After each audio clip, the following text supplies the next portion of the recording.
నమస్తే, welcome to prime time edition. ముందుగా headlines చూద్దాం. రాబోయే 10 ఏళ్లు అధికారంలో ఉంటాం, ఎన్నికలప్పుడే రాజకీయాలు చేయాలన్న సీఎం రేవంత్.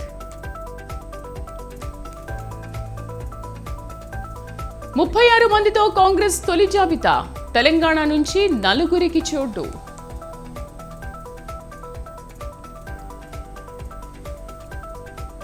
ఢిల్లీలో అమిత్ షా బిజీ. బాబుతో భేటీపై కొనసాగుతున్న సస్పెన్స్.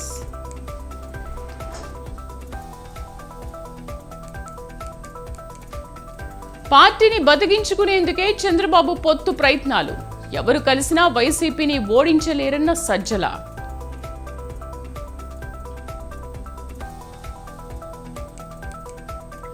ఎన్నికలకు సిద్ధమవుతున్న ఎన్నికల సంఘం, ఈ నెల 13న షెడ్యూల్ విడుదలయ్యే ఛాన్స్.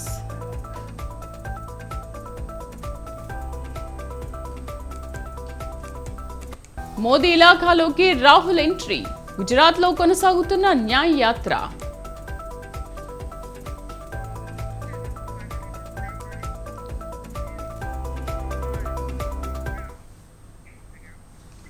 ఏపీ సీఎం జగన్ సొంత జిల్లాలో ప్రతి నియోజకవర్గంలోనూ ఘన విజయం సాధించి వైసీపీని దెబ్బతీయాలన్న గట్టి పట్టుదలతో టీడీపీ వ్యూహరచన చేస్తోంది. ఈ నేపథ్యంలో రానున్న ఎన్నికల్లో ప్రొద్దుటూరు నియోజకవర్గంలో టీడీపీ అధిష్టానం ఎమ్మెల్యే అభ్యర్థిగా ఎవరిని నిర్ణయించనుందోనని ప్రొద్దుటూరు ప్రజలు వేచి చూస్తున్నారు. తొలి జాబితాలో ప్రకటన రాకపోవడంతో కార్యకర్తలు కాస్త అసహనంతో ఉన్నారు. ప్రస్తుతం టీడీపీ టికెట్ ఆశిస్తున్న సీనియర్లు నంద్యాల వరదరాజులరెడ్డి, సీఎం సురేష్ నాయుడు, జీవీ ప్రవీణ్ కుమార్ రెడ్డి మధ్య 3 ముక్కలాట సాగుతోంది.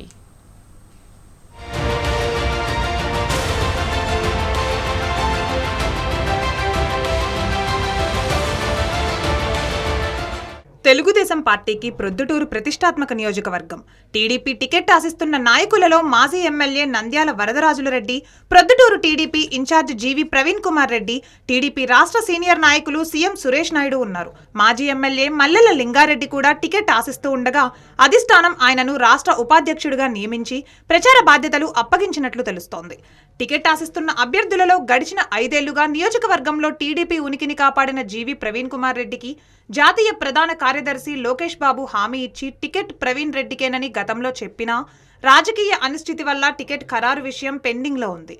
జీవీ ప్రవీణ్ కుమార్ రెడ్డి అభిమానులు కూడా అయోమయంలో ఉన్నారు.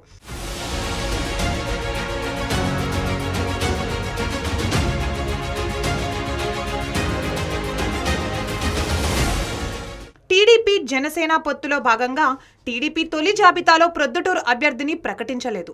ఫలితంగా స్థానికంగా అనిశ్చిత పరిస్థితి ఏర్పడింది. రేసులో 3 కీలక నేతలు అధినేత ప్రకటన కోసం ఎదురు చూస్తున్నారు. అటు అధిష్టానం, ఇటు మాట ఇచ్చిన నారా లోకేష్ అభ్యర్థి ప్రకటన విషయంలో చేస్తున్న జాప్యం కార్యకర్తల్లో అసహనం పెంచేస్తోంది. మాజీ ముఖ్యమంత్రి, టీడీపీ అధినేత నారా చంద్రబాబు నాయుడు కుటుంబానికి అత్యంత సన్నిహితుడు సీఎం రమేష్ నాయుడు బీజేపీలో ఉన్నా, రాజ్యసభ సభ్యునిగా ఉన్న ఆయన సోదరుడు సీఎం సురేష్ నాయుడు టీడీపీలో ముఖ్యంగా ప్రొద్దుటూరులో పెద్ద ఎత్తున తన సేవా కార్యక్రమాలు సాగిస్తున్నారు. 7 నెలల నుంచి ప్రొద్దుటూరులోని కొర్రపాడు రోడ్డులో అన్నా క్యాంటీన్ పేరుతో ప్రతిరోజు దాదాపు 3000 మందికి అన్నదానం చేస్తూ అటు పార్టీ ప్రచార బాధ్యతలు కూడా కొనసాగిస్తున్నారు. వైసీపీలో అసమ్మతి నేతలను టీడీపీలో చేర్చుకుంటూ ముందుకు వెళుతున్న నేత సీఎం సురేష్ నాయుడు టికెట్ తనకే ఖరారు అవుతుందని ఆశాభావం వ్యక్తం చేస్తున్నారు. బాబు షూరిటీ భవిష్యత్తు గ్యారంటీ కార్యక్రమంలో పాల్గొంటూ రాష్ట్రంలో ప్రతి నియోజకవర్గంలోనూ టీడీపీని గెలిపించాలంటూ తన సాయశక్తులా కృషి చేస్తూ ముందుకు సాగుతున్నారు సీఎం సురేష్ నాయుడు.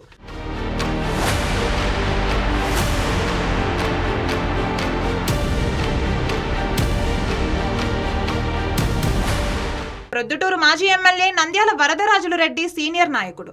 ఆయన టీడీపీ టికెట్ ఆశిస్తున్నారు.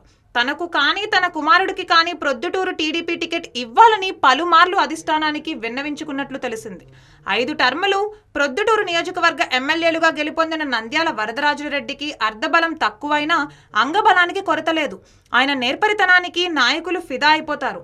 అటు ప్రభుత్వాన్ని, ఇటు నియోజకవర్గ ఎమ్మెల్యే రాచమల్ల శివప్రసాద్ రెడ్డిని ప్రశ్నిస్తూ సమస్యలను వేలెత్తి చూపుతూ ప్రజలకు చేరువవుతూ ప్రత్యేక గుర్తింపు, గౌరవాన్ని సంపాదించుకున్న నేతగా వరద నిలుస్తారు.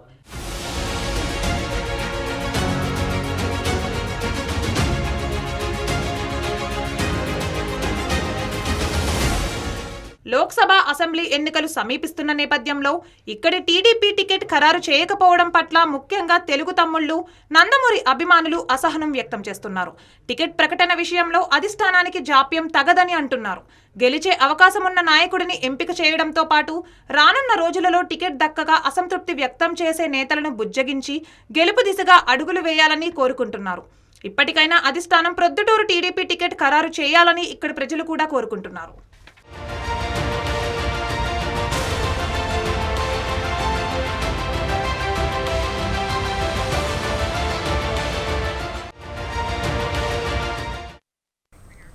రానున్న ఎన్నికల్లో తూర్పుగోదావరి జిల్లా జగంపేట నియోజకవర్గంలో త్రిముఖ పోటీ తప్పేటట్లు లేదు. జగంపేట బరిలో పాఠంశెట్టి సూర్యచంద్ర ఇండిపెండెంట్ అభ్యర్థిగా బరిలోకి దిగనున్నారు. 2019 ఎన్నికల్లో పాఠంశెట్టి జనసేన తరఫున పోటీ చేసి ఓడిపోయారు. అప్పటి నుంచి జగంపేట నియోజకవర్గంలో ఇంటింటికి తిరుగుతూ ఆయన నియోజకవర్గ ప్రజలకు చేరువయ్యారు.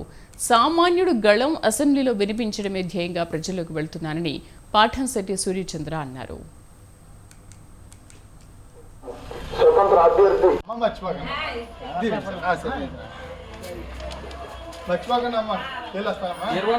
రోజుల తర్వాత జరిగే సార్వత్రిక ఎన్నికల్లో భాగంగా జగ్గంపేట నియోజకవర్గం నుంచి సామాన్యుడికి సంపన్నులకు ఒక ఎన్నికల సంగ్రామం యుద్ధం జరుగుతూ ఉన్న పరిస్థితి ఇక్కడ చూస్తూ ఉన్నాం. ఎందుకంటే గత 5 సంవత్సరాల నుంచి ఇంటికి దూరంగా ప్రజలకు దగ్గరగా అనే కార్యక్రమం ద్వారా భారతదేశంలో ఏ రాజకీయ నాయకుడు తిరగని విధంగా ప్రతి ఇంటికి వెళ్లి సమస్యలు తెలుసుకుని ఆ సమస్యల పరిష్కారానికి కృషి చేయడం జరుగుతూ ఉంది. అంతేకాకుండా ప్రతి ఇంటికి మొక్కలు పంపిణీ చేయడం జరిగింది. నేడు ఆ మొక్కలు పండ్లు కూడా ఇస్తా ఉన్నాయి. ప్రజలందరూ కూడా ఒక పార్టీ తరఫున ఇవ్వకపోవడం వల్ల మరి మేమందరూ కూడా ఎంతో మనోవేదన చెందడం జరిగింది. ఈ పరిస్థితుల్లో నన్ను అభిమానించే కార్యకర్తలు, నాయకులు, నన్ను ప్రేమించే ప్రజలు అందరూ కూడా ఇండిపెండెంట్గా పోటీ చేద్దాం, సామాన్యుల శక్తి ఏంటో నిరూపిద్దాం జగ్గంపేట నియోజకవర్గంలో అని మరి సామాన్య ప్రజలందరి కోరిక మేరకు మరి ఇండిపెండెంట్ ఎమ్మెల్యేగా నిన్నటి నుంచి ఎన్నికల ప్రచారం మొదలు పెట్టడం జరిగింది. 40 రోజుల తర్వాత జరిగే సార్వత్రిక ఎన్నికల్లో భాగంగా జగ్గంపేట నియోజకవర్గం నుంచి సామాన్యుడికి సంపన్నులకు వైన వర్గాలకు చెందిన 2 నేతలు ఒకనాటి గురు శిష్యులు ఎవరికీ తెలియకుండా ఎయిర్పోర్ట్లో భేటీ అయ్యారు. ఎవరా ఇద్దరు అనుకుంటున్నారా? తెలంగాణ ముఖ్యమంత్రి రేవంత్ రెడ్డి, తెలుగుదేశం అధ్యక్షుడు నారా చంద్రబాబు నాయుడు. రేవంత్ చంద్రబాబు బేగంపేట విమానాశ్రయంలో నిన్న భేటీ అయినట్టు తెలుస్తోంది. ఇంతకు ఆ ఇద్దరు ఎందుకు కలిశారు? వారిద్దరూ ఏ అంశాలు చర్చించారు? ఏపీ రాజకీయాల గురించా లేక తెలంగాణ పాలిటిక్స్ గురించా? Let's watch.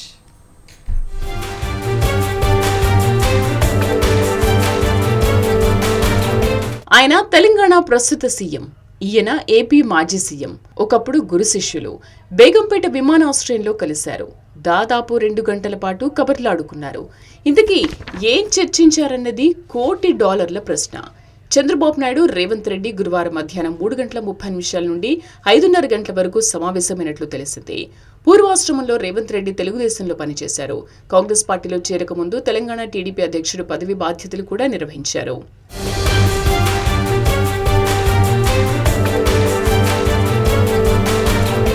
నారా చంద్రబాబు నాయుడు, రేవంత్ రెడ్డి వేర్వేరు పనుల మీద వేర్వేరు ప్రైవేటు విమానాల్లో ఢిల్లీకి వెళ్లారు.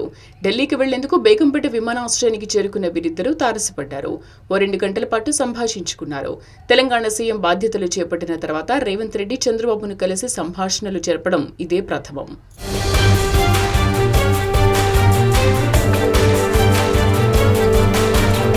కేంద్ర హోంమంత్రి అమిత్ షా, బీజేపీ జాతీయ అధ్యక్షుడు జేపీ నడ్డా పిలుపు మేరకు ఎన్డీఏలో చేరే విషయం, ఏపీ అసెంబ్లీ ఎన్నికల సందర్భంగా టీడీపీ, బీజేపీ సీట్ల పంపిణీ వంటి విషయాలపై చర్చించేందుకు నారా చంద్రబాబు నాయుడు ఢిల్లీకి వెళ్లేందుకు బేగంపేట వచ్చారు. జనసేన చీఫ్ పవన్ కళ్యాణ్, వ్యాపారవేత్త లింగమనేని రమేష్ తో కలిసి ప్రత్యేక విమానంలో బయలుదేరి ఢిల్లీకి వెళ్లారు. గురువారం రాత్రి చంద్రబాబు, పవన్ కళ్యాణ్ అమిత్ షాతో భేటీ అయ్యారు. పొత్తు విషయం చర్చించినట్లు తెలిసింది. కాగా ఢిల్లీలో కాంగ్రెస్ కేంద్ర ఎన్నికల కమిటీ సమావేశంలో పాల్గొనేందుకు తెలంగాణ సీఎం రేవంత్ రెడ్డి, మంత్రి ఉత్తమ్ కుమార్ రెడ్డి మరో విమానంలో గురువారం బయలుదేరి ఢిల్లీ వెళ్లారు. ఈ సమావేశంలో పాల్గొన్న డిప్యూటీ సీఎం భట్టి విక్రమార్క కేంద్ర మంత్రులను కలిసేందుకు గురువారం ఉదయమే ఢిల్లీకి వెళ్లారు.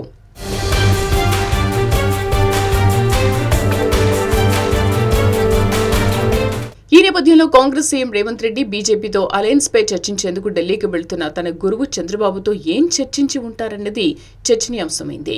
కాంగ్రెస్, బీజేపీ పార్టీలు 2 వేర్వేరు రాజకీయ పార్టీలైన ఎన్డీఏ, ఐఎన్డీఏ కూటమికి నాయకత్వం వహిస్తున్నాయి. దేశవ్యాప్తంగా రాజకీయంగా ఉద్రిక్తపరమైన వాతావరణం నెలకొన్న పరిస్థితుల్లో రాజకీయంగా ఒకరికొకరు ప్రత్యర్థులుగా ఉన్న పార్టీలతో సన్నిహితంగా మెలిగిన ఈ ఇద్దరు నేతలు ఎలా కలుసుకోగలరన్నది ఇప్పుడు పెద్ద ప్రశ్న.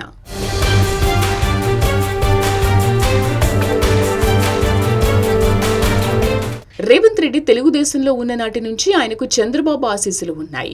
ఆయన నిర్ణయాలు, వ్యూహాలు చంద్రబాబు మాదిరిగా ఉంటాయనే టాక్ ఉంది. రాష్ట్ర విభజన తర్వాత ఒకప్పుడు టీడీపీలో ఉన్న రేవంత్ కాంగ్రెస్లో చేరారు. అలాగే తనతో పాటు టీడీపీలో ఉన్న సీతక్క, చాడ సురేష్ రెడ్డి, వేం నరేందర్ రెడ్డిలను కాంగ్రెస్ పార్టీలో చేర్చి కీలక పదవులే కట్టబెట్టారు.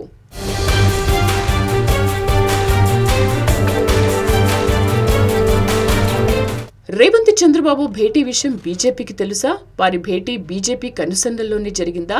ఈ నాయకుల భేటీ తర్వాత పరిణామాలు ఏమిటి చూడాల్సి ఉంది.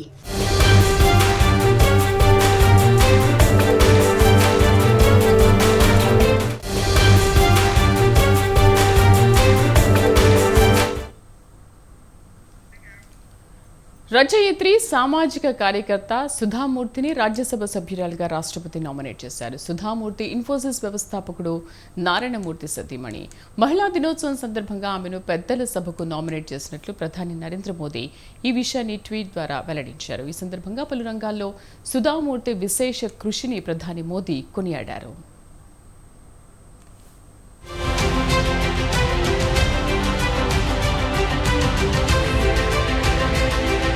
రచయితగానే కాక సామాజిక సేవ, దాతృత్వం, విద్యారంగాలకు విశేష కృషి చేసిన సుధామూర్తి 2006లో పద్మశ్రీ, 2023లో పద్మభూషణ్ అవార్డులు అందుకున్నారు. కన్నడ, మరాఠీ, ఇంగ్లీష్ భాషల్లో రచనలు చేశారు. 1950 ఆగస్టు 19న కర్ణాటకలోని సిగ్గాంలో జన్మించిన Sudhamurthy BV Bhoomareddy college of engineering and టెక్నాలజీలో విద్యాభ్యాసం చేశారు. ఇన్స్టిట్యూట్ ఆఫ్ సైన్స్ నుంచి కంప్యూటర్ సైన్స్ విభాగంలో గోల్డ్ మెడల్ సాధించారు.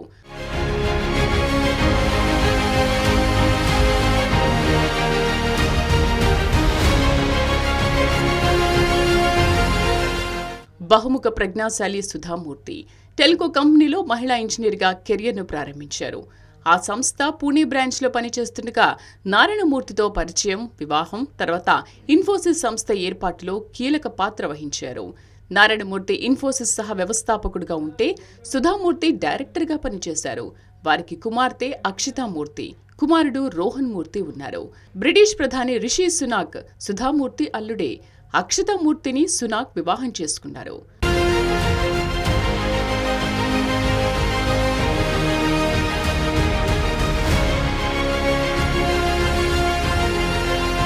దాతృత్వం సేవారంగంలో సుధామూర్తి చేసిన సేవలతో మన్ననలు పొందారు. ఇన్ఫోసిస్ ఫౌండేషన్, గేట్స్ ఫౌండేషన్, ప్రజారోగ్య విభాగాల్లో కీలక పాత్ర వహిస్తున్నారు. పలు అనాథాశ్రమాలను ప్రారంభించారు. గ్రామీణాభివృద్ధికి సహకరిస్తున్నారు. కర్ణాటకలో చాలా ప్రభుత్వ పాఠశాలలకు కంప్యూటర్లు అందించి పేద విద్యార్థులకు కంప్యూటర్ విద్య ఉచితంగా అందేలా కృషి చేశారు. కంప్యూటర్ సైన్స్ టీచర్గా కూడా పనిచేశారు.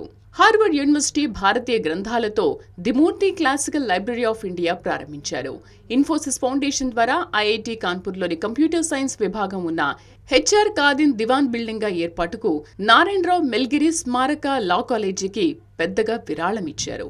మూర్తి ఇన్ఫోసిస్ ఫౌండేషన్ అధినేతలుగా సేవలందిస్తున్నారు.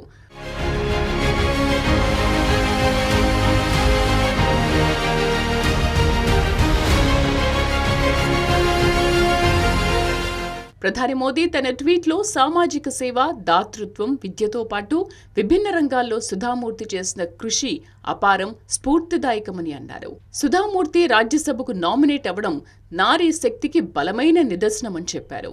దేశ నిర్మాణంలో మన మహిళల శక్తి సామర్థ్యాలను చాటి చెప్పడానికి చక్కటి ఉదాహరణ అని తెలిపారు. సుధామూర్తి పార్లమెంటరీ పదవీ కాలం ఫలప్రదమవ్వాలని ప్రధాని మోదీ ఆకాంక్షించారు.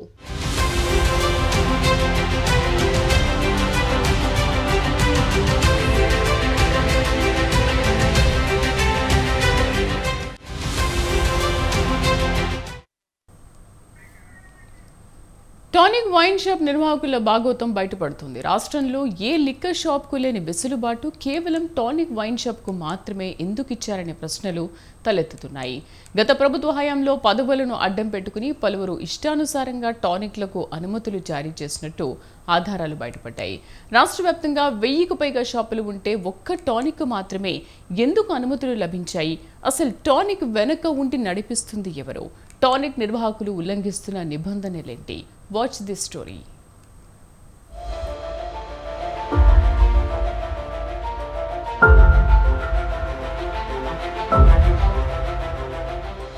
జూబ్లీహిల్స్లోని టానిక్ షాప్ సిటీలోనే అతిపెద్ద లిక్కర్ మార్ట్. నిత్యం వినియోగదారులతో రద్దీగా ఉండే ఈ టానిక్ దుకాణం అసలు భాగోతం బహిర్గతమైంది. గత ప్రభుత్వ హయాంలోని కొందరు పెద్దలు టానిక్ కు ఎన్నో వెసులుబాట్లు కల్పించారు. కొందరి నేతల అండదండలు చూసుకున్న టానిక్ నిర్వాహకులు ప్రభుత్వానికి చెల్లించాల్సిన ట్యాక్సులు సైతం ఎగ్గొట్టారు. 6 సంవత్సరాల్లో దాదాపు 100 కోట్ల రూపాయల ట్యాక్స్ ను టానిక్ యాజమాన్యం చెల్లించాల్సి ఉన్నట్లు తెలిసింది. అయితే ఈ కంపెనీ ట్యాక్స్ ఎగవేసి ప్రభుత్వ ఖజానాకు భారీగా గండి కొట్టింది. మద్యం అమ్మకాలపై ఎలైట్ అవుట్లెట్ లైసెన్స్ పొందిన ఏకైక సంస్థగా టానిక్ నిలిచింది. టానిక్ కోసం గత ప్రభుత్వం ప్రత్యేకించి ఒక జీవోను తీసుకొచ్చింది. ఈ జీవోను అడ్డం పెట్టుకుని ₹1 సైతం ట్యాక్స్ చెల్లించకుండా ఈ కంపెనీ తన కార్యకలాపాలను యథేచ్ఛగా కొనసాగిస్తోంది.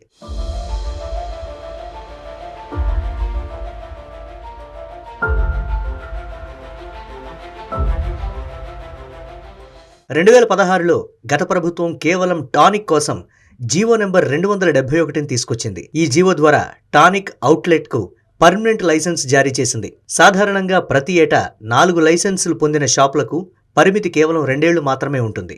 అయితే కొన్ని ప్రత్యేక అనుమతుల ద్వారా ఎలైట్ కేటగిరీలో రాష్ట్ర వ్యాప్తంగా కేవలం ఒక్క టానిక్ కు మాత్రమే ఈ లైసెన్స్ మంజూరైంది. ప్రతి 5 సంవత్సరాలకు ఒకసారి ఎలెక్ట్ లైసెన్సును పొందిన టానిక్ యాజమాన్యం దాన్ని రెన్యువల్ చేసుకోవాల్సి ఉంది. అయితే యాజమాన్యం దాన్ని రెన్యువల్ చేసుకుంటే చాలు అన్నట్లుగా జీవో విడుదలైంది. ఎలైట్ అమ్మకాలకు సంబంధించి 2016లో అప్పటి ప్రభుత్వం నోటిఫికేషన్ జారీ చేసినట్లు ఎక్సైజ్ శాఖ అధికారులు తెలియజేస్తున్నారు. ఒకవేళ నోటిఫికేషన్ బహిర్గతమై ఉంటే టానిక్ తో పాటు ఎలైట్ లైసెన్సుల కోసం చాలా మద్యం షాపులు పోటీ పడేవి. అయితే నోటిఫికేషన్ను కేవలం టానిక్ నిర్వాహకులకే తెలిసేలా గోప్యత పాటిస్తూ దాని నిర్వాహకులకు లాభం చేకూర్చేలా గత ప్రభుత్వం అధికారులు వ్యవహరించినట్టు తెలుస్తోంది.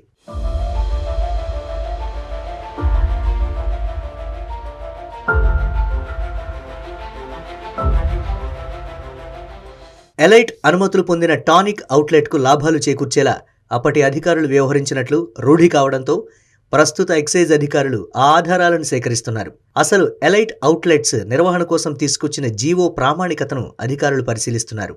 2016లో తీసుకొచ్చిన ఈ జీవో ద్వారా రాష్ట్రంలోని ఏ మద్యం షాపునకు లేని వెసులుబాటు ఒక్క టానిక్ అవుట్లెట్కు మాత్రమే లభించింది. ఇందుకోసం ప్రతి సంవత్సరం ₹1,25,00,000 లైసెన్స్ ఫీజును చెల్లించాల్సి ఉంటుంది. అయితే సాధారణ A4 లైసెన్స్ ఉన్న షాపులకు మాత్రం ₹1,20,00,000 చెల్లించాల్సి ఉంది. వీటి పరిమితి కేవలం 2 సంవత్సరాలు మాత్రమే ఉంటుంది. వీటన్నిటికీ భిన్నంగా ఎలైట్ లైసెన్స్ పొందిన టానిక్ నిర్వాహకులు అందరితో పోలిస్తే 5 లక్షలు కడితే చాలు తమ ఇష్టానుసారంగా మద్యం విక్రయాలు జరిపేలా జీవోను తీసుకొచ్చారు. సాధారణంగా షాప్లో ఉన్న స్టాక్ కంటే ఎక్కువ విక్రయాలు జరిపితే లైసెన్స్ ఫీజుకు 10 ఫీజు చెల్లించాల్సి ఉంటుంది. అయితే ఎలైట్ లైసెన్స్ పొందిన టానిక్ షాప్ కు మాత్రం అలాంటి నిబంధనలు ఏవీ వర్తించకుండా చేశారు. లైసెన్స్ పొందిన నాటి నుంచి 3 సంవత్సరాల వరకు ₹1 కూడా అదనంగా చెల్లించాల్సిన అవసరం లేదంటూ జీవోలో పేర్కొన్నారు. మరోవైపు ప్రతి షాపు రాత్రి 11 గంటల వరకు మూసివేయాల్సి ఉంటుంది. అయితే ఎలైట్ అనుమతులు పొందిన టానిక్ షాప్ మాత్రం అర్ధరాత్రి 2 గంటల వరకు తెచ్చుకుంది. ఈ విషయంపై తాజాగా విచారణ జరిపిన ఎక్సైజ్ అధికారులు అర్ధరాత్రి 2 గంటల వరకు షాప్ తెరుచుకునే నిబంధనను టానిక్ షాప్ నకు తొలగించారు. అన్ని షాపుల రీతిలోనే రాత్రి 11 గంటల వరకు మాత్రమే టానిక్ షాప్ లో మద్యం విక్రయాలు జరపాల్సి ఉందన్నారు.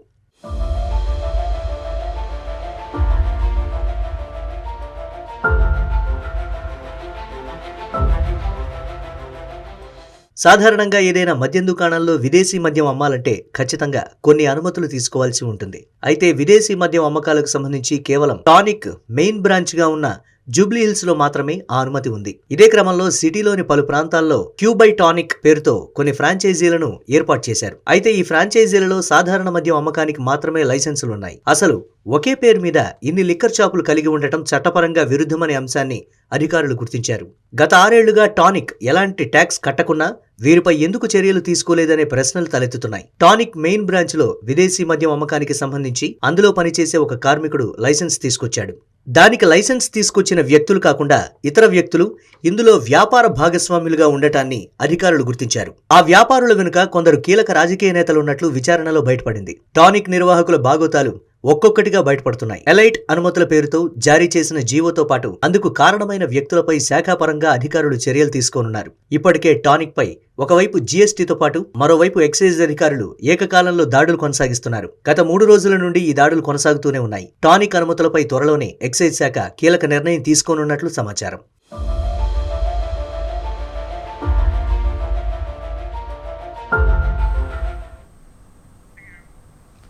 ఐపీఎల్కు ఏమాత్రం తీసిపోకుండా విమెన్ ప్రీమియర్ లీగ్లో మహిళా క్రికెట్ ప్లేయర్లు సత్తా చాటుతున్నారు. ఐపీఎల్లో Maxwell, Shubman Gill, du Plessis 6లతో చెలరేగిపోతే డబ్ల్యూపీఎల్లో స్మృతి మందన, ఎల్లిస్ పెరీ వంటి మహిళా ప్లేయర్లు దంచి కొడుతున్నారు. ఒక్క బ్యాటింగ్లోనే కాదు, అద్భుతమైన బౌలింగ్తో రాధా యాదవ్, జస్ జొనాన్సన్ అందరి చేత శభాష్ అనిపించుకున్నారు. విమెన్స్ డే సందర్భంగా డబ్ల్యూపీఎల్లో సత్తా చాటుతున్న మహిళా ప్లేయర్లపై స్పెషల్ స్టోరీ.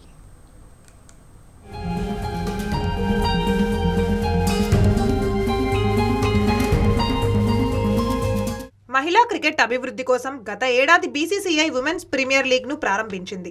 రెండో సీజన్లో భాగంగా ఫిబ్రవరి 23న ప్రారంభమైన ఉమెన్స్ ప్రీమియర్ లీగ్ మార్చి 17న ఫైనల్ మ్యాచ్తో ముగుస్తుంది. ఐపీఎల్లో 10 జట్ల మధ్య పోటీ ఉంటే ఉమెన్స్ ప్రీమియర్ లీగ్లో 5 టీముల మధ్య పోటీ జరగనుంది. గత ఏడాది టైటిల్ను ముంబై ఇండియన్స్ సొంతం చేసుకోగా ఈసారి ఢిల్లీ క్యాపిటల్స్, రాయల్ ఛాలెంజర్స్ గట్టి పోటీని ఇస్తున్నాయి.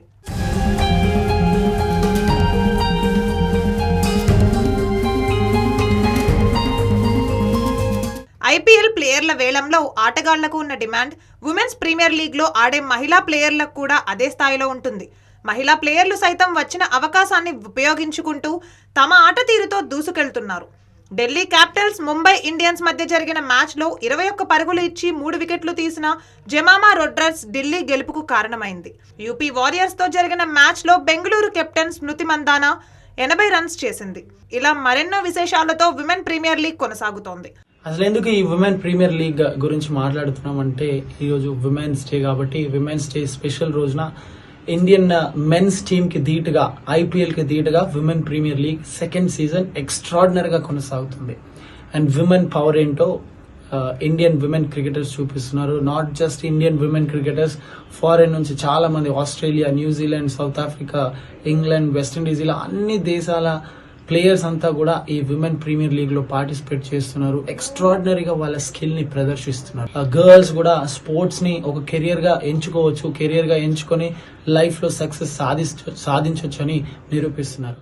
క్రికెట్ అంటే ఒకప్పుడు కేవలం పురుషులకు మాత్రమే చెందినట్లుగా ఉండేది. కానీ నేడు మహిళలు ప్రవేశించిన రంగం అంటూ ఏదీ లేదు.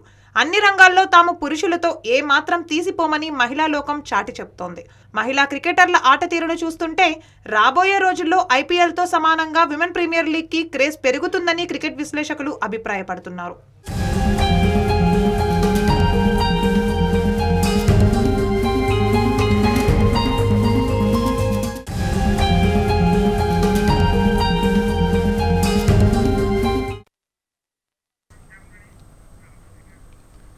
మహాశివరాత్రికి శ్రీకాళహస్తీశ్వర ఆలయం ముస్తాబైంది. ఆలయాన్ని రకరకాల పుష్పాలతో ప్రత్యేక అలంకరణ చేశారు. స్వామివారి ధ్వజస్తంభానికి ప్రత్యేక పూజలు చేసి భక్త కన్నప్ప ధ్వజారోహణంతో శ్రీకాళహస్తీశ్వర స్వామి బ్రహ్మోత్సవాలు ప్రారంభమయ్యాయి. 13 రోజుల పాటు జరిగే ఈ బ్రహ్మోత్సవాల్లో వివిధ వాహనాలపై స్వామి అమ్మవార్లను ఊరేగించనున్నారు. శ్రీకాళహస్తిలో జరుగుతున్న మహాశివరాత్రి వేడుకలపై మరింత తాజా సమాచారాన్ని మా ప్రతినిధి జేజీరామ్ అందిస్తారు.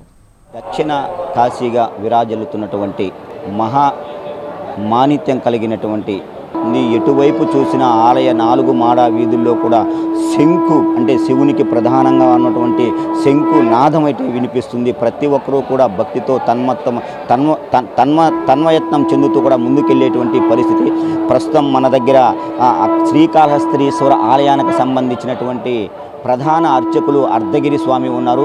ఏంటి ఈ యొక్క శివాలయం యొక్క ప్రత్యేకత ఏంటి, బ్రహ్మోత్సవాలు ఏ విధంగా జరుగుతున్నాయి, మహాశివరాత్రిని పురస్కరించుకుని ఎటువంటి ఏర్పాట్లు ఇక్కడ చేశారు అడిగి తెలుసుకునేటువంటి ప్రయత్నం అయితే చేద్దాం. స్వామి నమస్తే. స్వామి, ఈ మహాశివరాత్రి ప్రత్యేకించి శ్రీకాళహస్తిలో ప్రతి ఏడాది జరుపుకుంటూ ఉంటారు. ఒక్కొక్కసారి ఒక్కొక్క ప్రత్యేకత ఉండేటువంటి పరిస్థితి. అంటే ఇవాళ ఏ రకంగా శివరాత్రిని ముందుకు తీసుకెళ్తున్నారు?